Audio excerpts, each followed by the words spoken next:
Perfeito, então, professor, obrigado.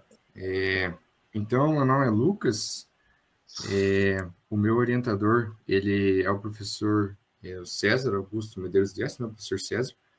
O meu co-orientador é o professor Murilo César Lucas, né, que era integrante do PPGEC. Então, o nosso trabalho, o título do trabalho é a avaliação dos impactos decorrentes das mudanças climáticas a médio e longo prazo na segurança hídrica da bacia do Rio Jaguari. Então, o Rio Jaguari, ele está localizado no estado de São Paulo. Ele tem um reservatório, uma barragem, né, que faz parte do sistema Cantareira. E o sistema Cantareira, ele é essencial no abastecimento da região metropolitana de São Paulo, né? Então, quando eu trago essas informações, já se deduz da importância de que um reservatório como esse mantém a sua capacidade de abastecimento. A gente tem eventos históricos de seca, né, em todo o país, mas especificamente em São Paulo. Em 2013 teve uma seca muito severa e que impactou muito a região. Então, nesse tempo de seca, a capacidade de abastecimento de água do reservatório do sistema Cantareira, perdão, ela chegou a cair 56% na sua contribuição na produção de água. Então, acaba trazendo muito prejuízo, né, para a região. Então, nesse sentido que a gente percebe a importância, né, que foi o motivo de a gente escolher essa temática de estudar a segurança hídrica e a capacidade de abastecimento de reservatórios, né. Então, tem vários fatores que podem influenciar nessa segurança e na capacidade de abastecimento. Tem fatores humanos, como as atividades econômicas, a questão do uso e ocupação do solo, tem muitos trabalhos publicados analisando essa influência, mas tem também a questão da variabilidade climática, então, mais especificamente das mudanças climáticas, né? Então, esse foi o enfoque do nosso trabalho, em estudar o impacto das mudanças climáticas na segurança hídrica e na capacidade de abastecimento de reservatórios. O meu referencial, assim, ele tem duas frentes, então a parte de mudanças climáticas é muito importante, eu não posso me deter muito tempo. A gente tem um conhecimento até popular do impacto que o ser humano vem causando no meio ambiente, daquela questão da emissão de gases estufa, de aquecimento global, das projeções de temperatura. Muito disso se deve aos relatórios do IPCC, né, que é o painel internacional de mudanças climáticas. Então, ele em si não publica nada, né, mas ele tem centenas de pesquisadores que eles reúnem, né, tudo que está sendo publicado, tudo que está sendo descoberto em termos de mudanças climáticas e publicam relatórios, né, para atualizar o estado do conhecimento nessa área. Então, é daí que vem aquele senso comum que a gente tem das projeções de temperatura, do impacto do ser humano no clima, né? Independente, assim, da questão da divergência de pensamento sobre os motivos que levam às mudanças, o fato é que a questão é que é bem fundamentado o fato de que as mudanças climáticas, elas afetam diretamente a capacidade de abastecimento dos reservatórios e a segurança hídrica, né, consequentemente, dos reservatórios. Então, veio dessa lacuna o objetivo geral do nosso trabalho em estudar, então, avaliar os impactos decorrentes das mudanças climáticas a médio e longo prazo na segurança hídrica da bacia do Rio Jaguari. O que a gente procura inovar, né, uma lacuna maior ainda, é utilizar os últimos relatórios do IPCC, né, desse último ciclo, onde teve os relatórios e teve as projeções climáticas futuras do AR6, né, que é o Assessment Report, o sexto, né, onde ainda tem poucos trabalhos publicados, né, utilizando esses últimos relatórios. Então, para atingir esse objetivo de avaliar esses impactos, a gente dividiu ali alguns objetivos específicos, né. Primeiramente, a gente calibrou e validou um modelo hidrológico para a bacia do Rio Jaguari. Daí teve que obter e analisar as projeções climáticas das principais variáveis, né, de 10 modelos climáticos globais do último relatório do IPCC, que tem as projeções futuras das diversas variáveis climáticas. Com base, né, no modelo calibrado e validado e com os dados futuros, a gente pode estimar vazões futuras para o reservatório do Rio Jaguari. E com base nessas vazões futuras, é possível, então, fazer uma análise na vulnerabilidade e na segurança hídrica a partir de indicadores, né? Então, para isso, a metodologia, ela seguiu mais ou menos os objetivos, não tão certinho assim, mas a gente teve que calibrar e validar um modelo utilizando dados climáticos diários, né? O período de calibração, né, do modelo foi utilizando dados de 91 até 2000, e o período de validação no modelo utilizando os dados de 2000 até 2008, né? Um modelo validado, é possível daí fazer a simulação hidrológica para um período futuro até 2100, utilizando um conjunto de 10 modelos climáticos globais, considerando 2 níveis de emissão, né? Que seria uma emissão, uma projeção mais otimista, que seria o SSP2, né? E uma previsão mais pessimista, que seria o SSP5, para daí a gente fazer realmente a avaliação da segurança hídrica ante o impacto dessas mudanças climáticas. Entrando já na questão da metodologia, o modelo que a gente escolheu para fazer a calibração e validação foi um modelo conceitual concentrado do tipo flexível.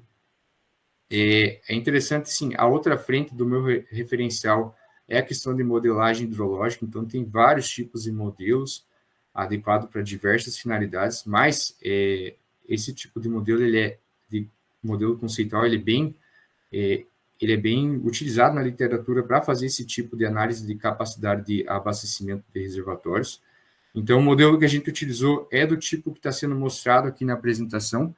O modelo hidrológico, como qualquer modelo, ele tenta simular, né, um processo real, né, ele tenta reproduzir. No caso, um modelo hidrológico, ele busca simular processos hidrológicos. Aqui a gente tem a questão do balanço hídrico bem evidente, onde você tem dentro de uma bacia, usando como exemplo a bacia do Rio Jaguari, que é a nossa área de estudo, a principal entrada de água seria a chuva, né? A principal variável, né, a saída de água seria a evaporação e a transpiração, e o saldo, né, desse modelo simplificado seria a vazão do rio no exutório. É bem simplificado, mas são processos hidrológicos complexos, né? Porque a chuva cai, uma parte dela ela vai evaporar, vai ser captada pelas plantas, uma parte atinge o solo.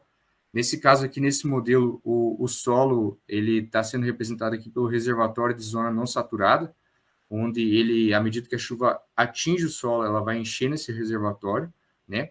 E desse reservatório, a precipitação ela parte para 2 reservatórios, né? Um reservatório de escoamento rápido, que é representado pela água que escoa superficialmente, né? Principalmente depois que o solo já está saturado, e o reservatório de escoamento lento, que representa o escoamento subterrâneo, né? Então, esses 2 escoamentos, eles contribuem diretamente para a vazão. Então, é um modelo que tenta simular essa conversão da precipitação da chuva efetiva em vazão, né? Um modelo do tipo chuva-vazão. Então, aqui tem uma lista dos parâmetros ali que o modelo adota, né?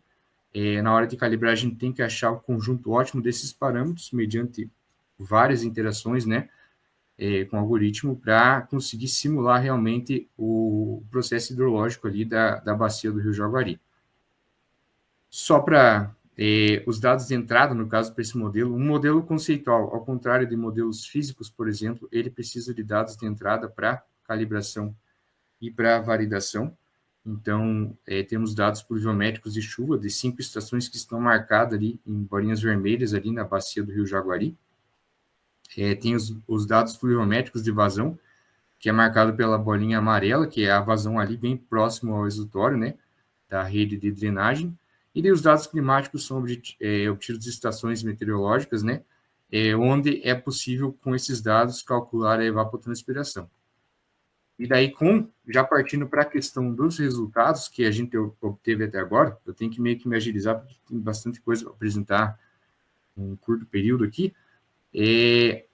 A gente conseguiu, então, obter essa série histórica, né, de 1991 até 2008, na bacia do Rio Jaguari. Então, aqui tem um gráfico mostrando, né, esses dados de vazão média mensal, de evapotranspiração potencial de referência e precipitação nesse período histórico. Já peço desculpas, eu tenho ajustes para fazer nesses gráficos, né, até refinar o texto, pela questão das unidades de apresentação ali, mas dá para perceber nesses gráficos do período histórico essa questão do balanço hídrico, né, de que, por exemplo, ali, nos meses ali onde você tem a maior divergência no balanço hídrico, que você vê pela barrinha azul de precipitação e pela barrinha vermelha ali embaixo de evapotranspiração, são os meses onde a vazão acaba crescendo mais, mostrando o funcionamento, né, desse modelo simplificado. Continuando, tem também esse mesmo período histórico aqui representado por médias mensais durante todo o período. A gente percebe também, pelos resultados que obtivemos aqui, que o período de seca, ele inicia-se ali a partir de abril, e ele se estende até setembro, e daí a partir de outubro até março começa a ter um período mais chuvoso. Percebe-se novamente a mesma questão que percebemos do gráfico anterior, que janeiro e fevereiro ali são os meses mais chuvosos, onde a vazão cresce mais, onde você vê a maior diferença, né?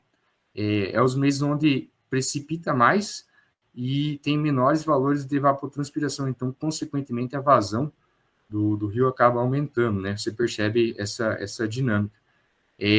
Novamente, aqui o período histórico, agora por uma média anual, né? Não mais mensal, a gente observa questões semelhantes aos gráficos anteriores, percebe-se que os meses históricos aí mais chuvosos foram os meses de 1995 e 96, onde a gente obteve também a maior divergência no balanço hídrico, né?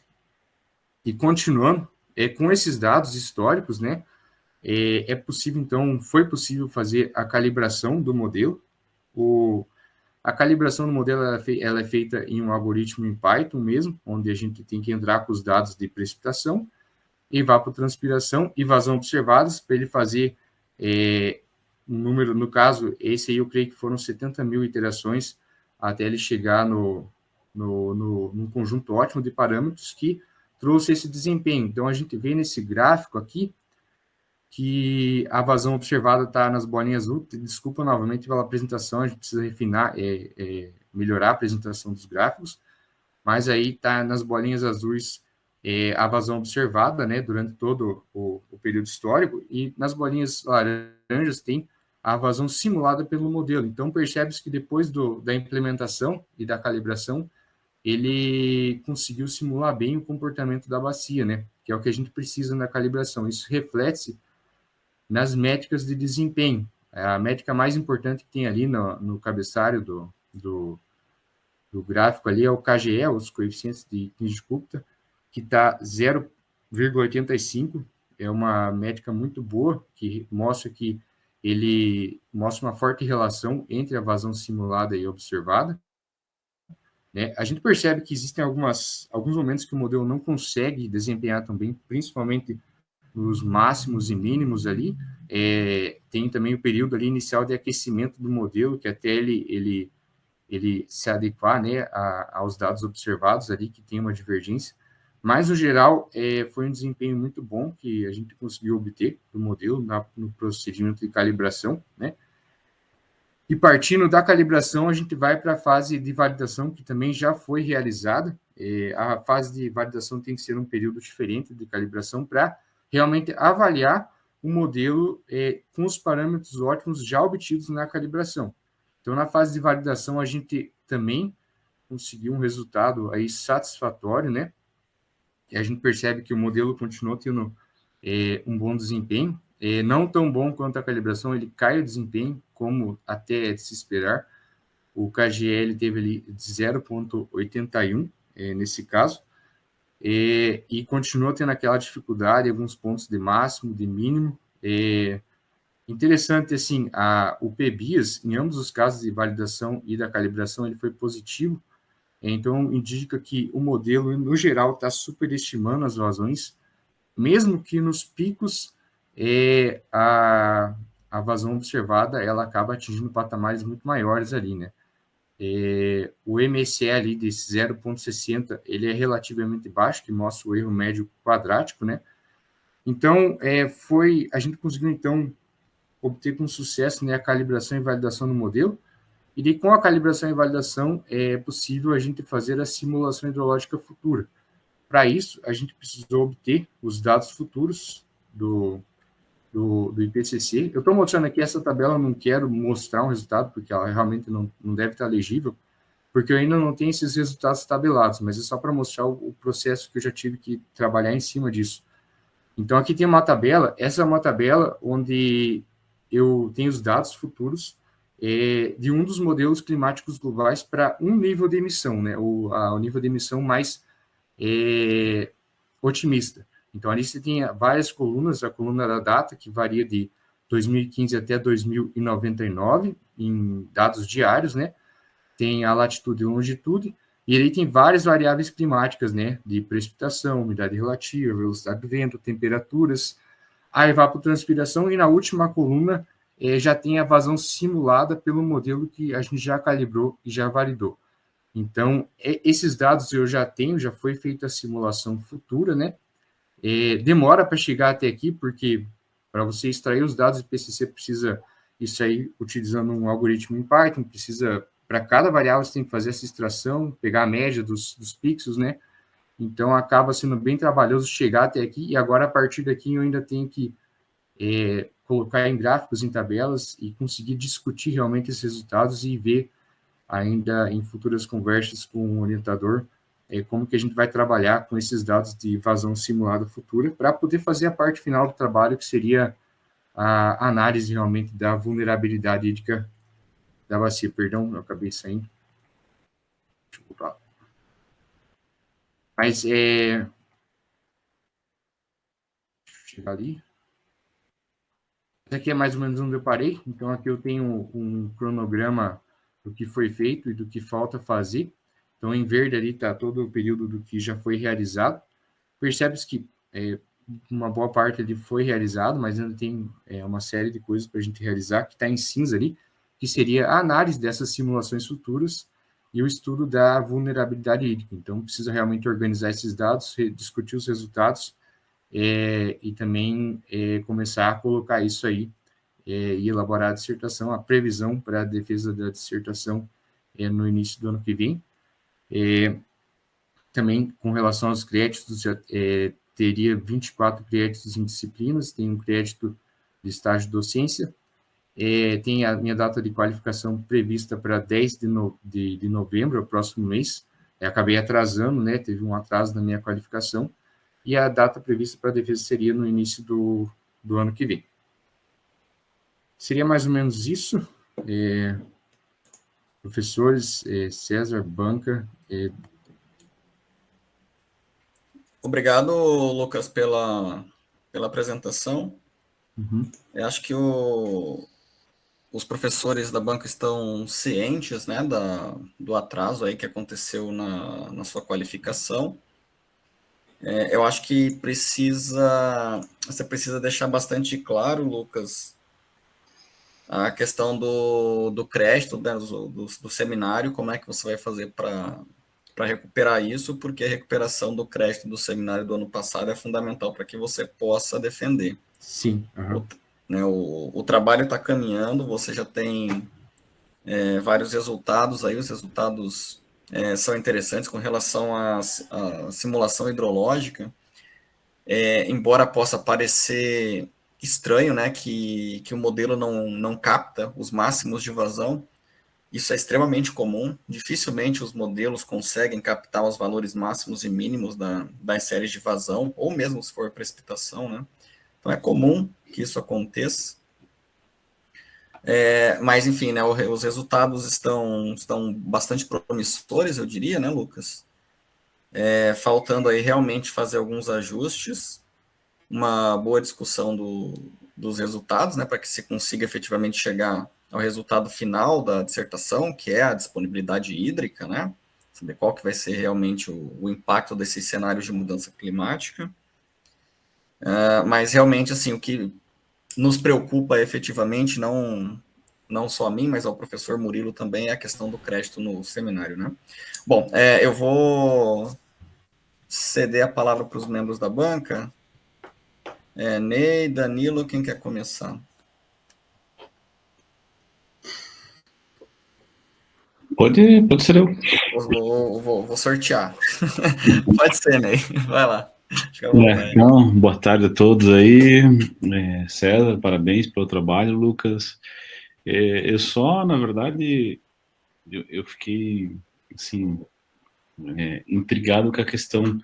Em relação ao uso e ocupação do solo da bacia, vocês não vão fazer nada, não vai ter um levantamento, assim, só mostrar uma evolução dessa ocupação, porque, na verdade, com os dados anteriores, né, a gente tem ali, então, vocês têm ali esses resultados que vocês apresentaram, né, de vazão e tal. Mas isso, com certeza, é influenciado de como era a ocupação dessa bacia, né? Como ela vem sendo explorada, utilizada, enfim, ocupada. Sim. Isso, será que não vai influenciar no resultado do teu trabalho se você não fizer uma análise assim da ocupação da bacia? Que você tem dados ali, você colocou de que ano que você tem os dados iniciais De 91 até 2008, o período histórico, né? Entende? E daí, de 2015 até 2100, o período futuro. Porque eu fico pensando assim, como que era a ocupação dessa bacia em 91, né? Como que foi a evolução dessa ocupação, né? Sim. Então, a título de sugestão, assim, né? Porque com certeza isso influencia no resultado desses dados que você está tendo, né? Talvez não é uma coisa difícil de fazer, né? Uma bacia grande usa uma imagem de uma resolução maior, né? 30 metros, por exemplo, né? E faz uma classificação automática, aquela supervisionada, assim, você tem um resultado rapidamente, em um período pelo menos a cada 10 anos, né? Então pega lá a década de 90, 2000, 2010 e 2020, assim, só para ver como que se deu essa ocupação, né? Professor, eu tenho, só para responder o teu questionamento, não deixei claro realmente na minha apresentação, tem dois pontos, assim. Primeiro é que tem estudos que consideram a evolução do uso e ocupação do solo, realmente ela influencia. Existem modelos hidrológicos, geralmente semi-distribuídos, ou modelos físicos, que você tem que entrar com os dados de ocupação do solo. Um exemplo é o SWOT, que é muito utilizado, é um modelo americano, e você daí considera o uso e ocupação do solo. A questão é que tem trabalhos, né, que optam também por não considerar, mas esse último relatório do IPCC, como eu falei, que tem dois níveis de emissão, um mais pessimista e um mais otimista, eles incluíram essa questão da atividade antrópica nessas projeções futuras. Não vai suprir, seria melhor que utilizasse realmente um modelo mais completo que considerasse isso.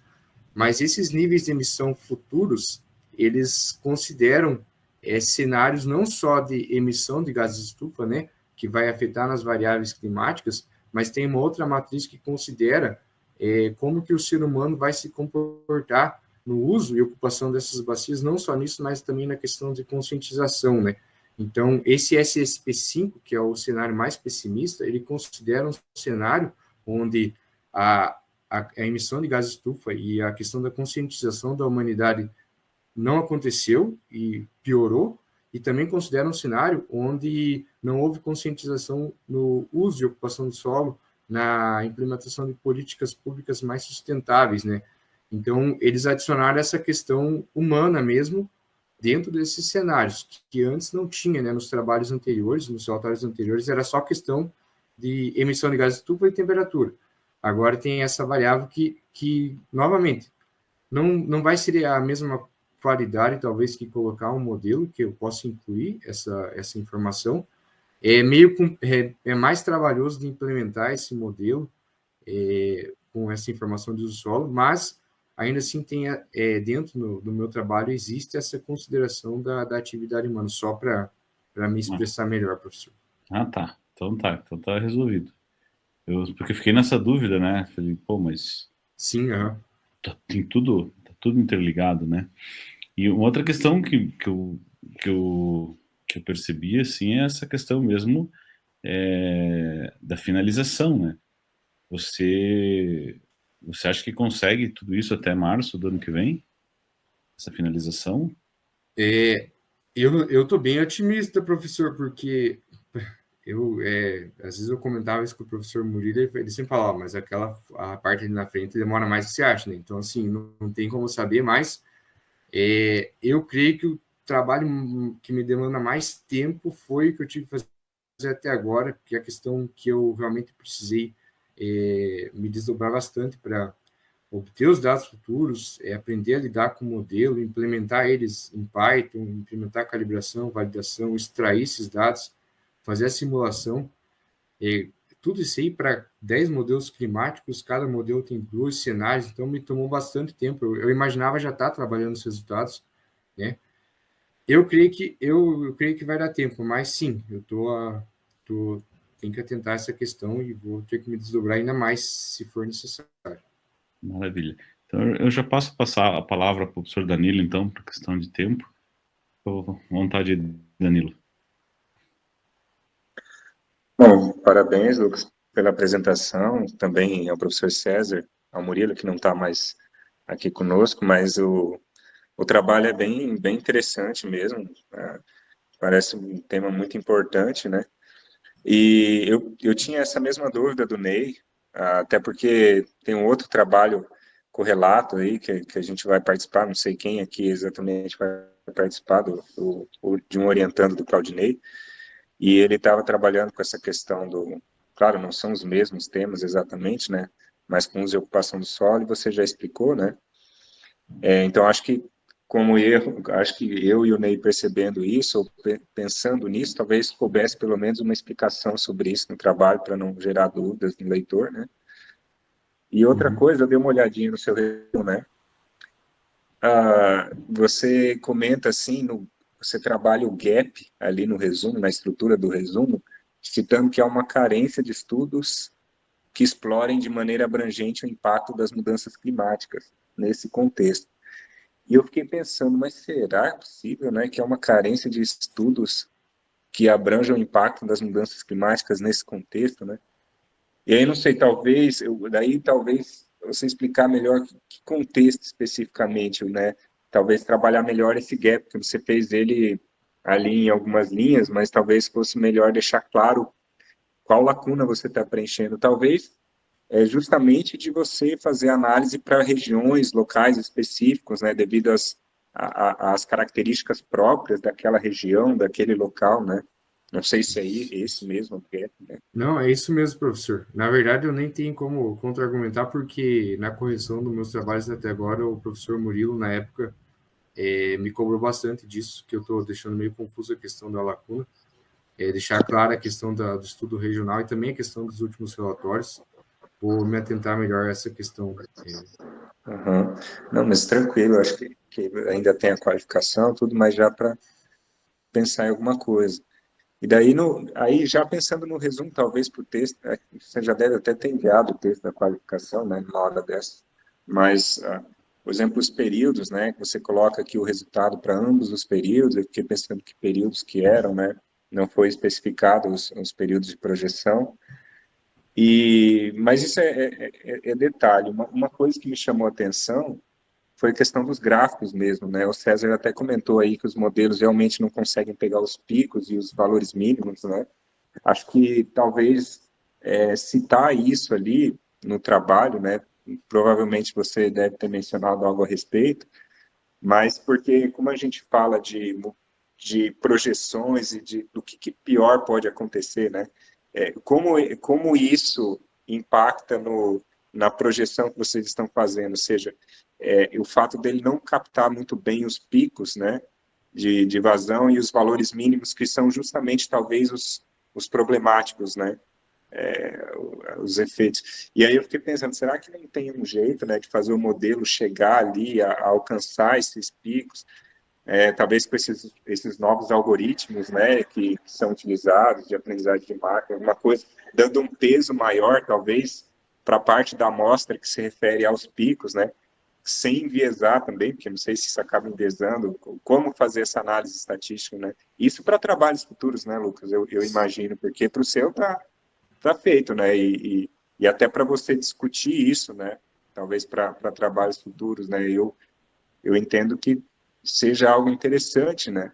Fazer os modelos captarem essas variações maiores, porque o que me deu a impressão ali é que você não tem muitos dados, né, nesses picos, né? A maioria dos pontos estão ali numa região intermediária, que são justamente os pontos em que tudo bem, ali na média. Mas justamente onde você tem ali as maiores variações é que o modelo peca, entre aspas, né? Uhum. E aí talvez não sei se não seria um caso, por exemplo, de dar um peso maior para, por exemplo, você dividir em terços, né, a amostra em terços, e daí falar assim, ó, essa parte da amostra tem essa quantidade de dados, por exemplo, pegar uma região ali que tem uma certa quantidade de dados, mais para o pico, outra mais pelo menos para a média, outra... Eu não sei, eu estou só especulando aqui, né, o que daria para fazer para melhorar o modelo. Achei que essa é uma parte interessante, né, do trabalho, assim, né? Sim, uhum. Mas, enfim, aí são só discussões aí para trabalhos futuros, né? O que fazer, né? Se tem, por exemplo, autores que estão propondo novas formas de fazer de desenvolver esses modelos ou não, né? Talvez coubesse uma discussão crítica a respeito disso, né? No trabalho, Sim. Com certeza, professor. né?